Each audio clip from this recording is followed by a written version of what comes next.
ফার্মে গিয়ে মানে যেগুলোকে আমরা অর্গানিক মুরগি বলি আমেরিকায়, আমাদের দেশীয় মুরগিগুলোর মতো আর কি, যেগুলো লালন পালন করা হয় ফার্মে, সেজন্য আমি এগুলোকে দেশীয় মুরগি বলি। নিয়ে এসে দেখুন কত সুন্দর করে গ্রোসারি ওরা ফার্ম থেকেই ভালো করে পুড়িয়ে জিজ্ঞেস করেছিল বার্ন করবে কিনা, বার্ন করে পালক ছাড়িয়ে খুব সুন্দর করে দিয়ে দিয়েছে। আমি বাসায় এনে শুধু পরিষ্কার করেছি। এখন আজকে আমি আপনাদের সাথে শেয়ার করব। এখানে আমি ফুলকপি দিয়ে মুরগির হাড়গুলোকে রানবো। শীতের সবজি দিয়ে মাছ, মুরগি, গরুর মাংস যে কোনো কিছু রান্না করলে অসম্ভব মজা হয়। খাসির মাংস রান্না করা যায়, মুরগি ও খাসি গরুতে দেওয়ার জন্য যে কোনো একটা মাংস রান্না করার সময় ফুলকপিটা একটু বড় করে কেটে নিতে হবে। ফুলকপির ভিতরে অনেক পোকামাকড় থাকে, সেজন্য ফুলকপিকে নর্মাল পানিতে ভিজিয়ে রাখতে হবে কিছুক্ষণের জন্য। 2টা পেঁয়াজ কেটে নিয়েছি।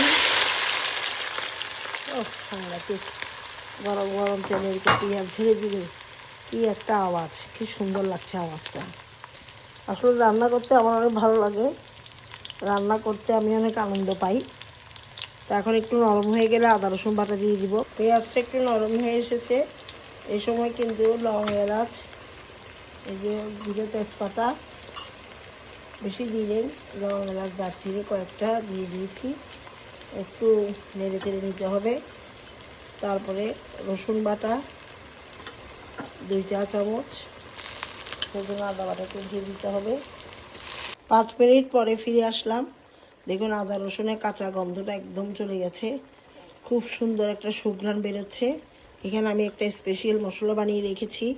এটা হচ্ছে লং, এলাচ, দারচিনি আর হচ্ছে জায়ফল দিয়ে, জয়ত্রী দিয়েছি একটু করে, জায়ফল দিয়েছি 4 ভাগের 1 ভাগ, জয়ত্রীও খুব ছোট এক টুকরা দিয়ে, আর কয়েকটা লাল শুকনো মরিচ দিয়ে ভালো করে গুঁড়ো করে নিয়েছি, যে একটু লালচে লালচে ভাব হয়েছে। এখানে আমি ঘরে বানানো গরম মশলাটা 2 চা চামচ দিয়ে দিচ্ছি। যেখানে তেল দিয়েছি, এখানে আদা রসুন বাটা দিয়েছি, তার সাথে গরম মশলা দিলে একটা সুঘ্রাণ বের হবে। এই যে অলরেডি সুঘ্রাণ বের হওয়া শুরু হয়ে গেছে।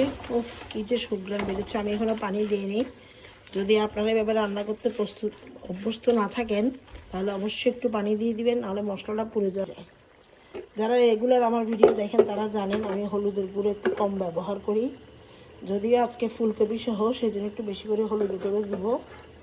মুরগির মাংস আর ফুলকপিটা আন্দাজ করে হলুদের গুঁড়ো দিয়ে দিচ্ছি। আমি এখন মরিচের গুঁড়ো, আমার মরিচের গুঁড়োটা বেশি ঝাল না, সেজন্য আমি 2 চামচ দিচ্ছি অলরেডি। কারণ আমি এখানে মরিচের গুঁড়ো গোটা মরিচ দিয়ে অলরেডি একটা পাউডার বানিয়ে নিয়েছিলাম গরম মশলা, আপনারা দেখিয়েছি আপনাদের। ধনিয়া গুঁড়ি, মুরগি, ফুলকপি সেই হিসাব করে দিচ্ছি। ধনিয়া একটু দিলাম 2.5 চামচ। সব মশলা দেওয়া শেষ, খুব সুঘ্রাণ বেরোচ্ছে। লবণ দিয়ে দিলাম, লবণ, পানি দিয়ে এখন ঢাকনা দিয়ে দিব। ঢাকনা দিয়ে প্রায় 10 মিনিট কষাবো। 10 মিনিট কষানোর পরে আবার ফিরে আসবো।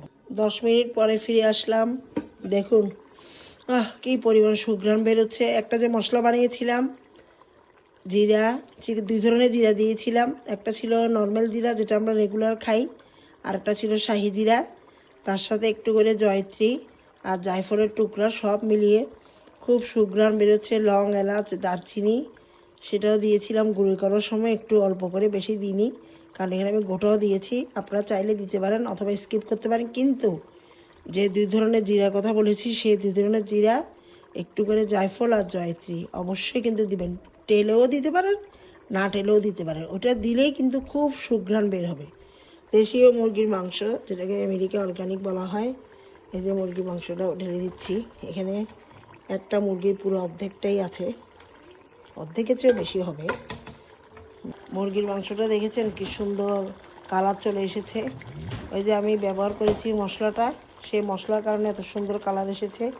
সব ভালো করে নেড়ে চেড়ে এখন কষতে দিয়ে রাখবো 20 মিনিটের মতো। এই 20 মিনিটের মধ্যে 2-3 বার এসে চেক করে যাব যাতে মশলাটা নিচের দিকে লেগে না যায়। চুলা কিন্তু আমার মিডিয়াম আঁচে আছে। আর একটু ছোটো করবো না, করবো না, এভাবেই থাক। মুরগির মাংসটা 20 মিনিট পরে দেখতে আসলাম কতটুকু পানি উঠেছে। দেখেন কী পরিমাণ পানি উঠে গেছে। এটা যেহেতু রাতা মুরগি, একদম লাইভ মুরগি, সেজন্য এখান থেকে অনেক বেশি পানি উঠছে। তো মুরগিটা সিদ্ধ হয়ে দেখি একটু। রানের মাংসটাই দেখি। এই দেখেন মুরগিটা সিদ্ধ হয়ে গেছে 80%। এখন যখন সিদ্ধ হয়ে গেছে, ফুলকপি যেহেতু নরম তরকারি, সেই জন্য এখন যখন সিদ্ধ হয়ে গেছে মুরগি, এখন আমি এখানে ফুলকপিটা ঢেলে দিব। ফুলকপি বাড়িতে গড়িয়ে নিয়েছি অনেক আগে, আধা ঘন্টা বাড়িতে দিয়েছিলাম। শীতকালীন সবজি ফুলকপি দিয়ে মুরগির মাংস সাংঘাতিক মজা। এখন আমি একের পর এক ফুলকপি দিয়ে দিব, দিয়ে এভাবে নেড়ে নেড়ে আপনাদেরকে একটা দিয়ে দেখাতে বেশি লম্বা ভিডিও হয়ে যাবে, না হলে এভাবে সবজি দিয়ে কিন্তু নেড়ে ভিতরে ঢুকিয়ে দিবেন। এভাবে একের পর এসেছি।